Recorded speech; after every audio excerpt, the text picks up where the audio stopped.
গ্রাম মানেই মুক্ত আকাশ আর অপার শান্তি। নিঃশ্বাস নিতে সবুজের সৌরভে ফিরে যায় গ্রামের কোলে। আসসালামু আলাইকুম।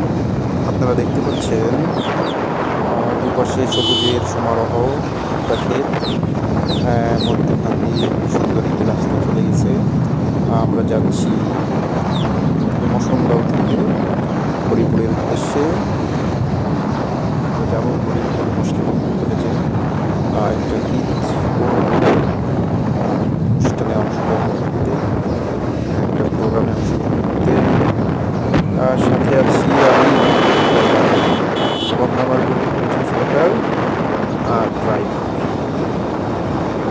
এই রাস্তাটা অনেক স্মৃতি বহন করে, বিশেষ করে আমার নানান বাসা হচ্ছে এই রাস্তা দিয়েই যেতে হয়। অগণিতবার এই রাস্তায় যাওয়া হয়েছে। আসলে হচ্ছে গ্রাম বাংলার প্রতিটি কোণেই লুকিয়ে থাকে শৈশবের স্মৃতি আর প্রাকৃতিক সৌন্দর্য। আমরা আসলে যেখানেই থাকি না কেন, দিন শেষে আমাদের শান্তির জায়গা, সুখের জায়গা, তৃপ্ততার জায়গা এই গ্রাম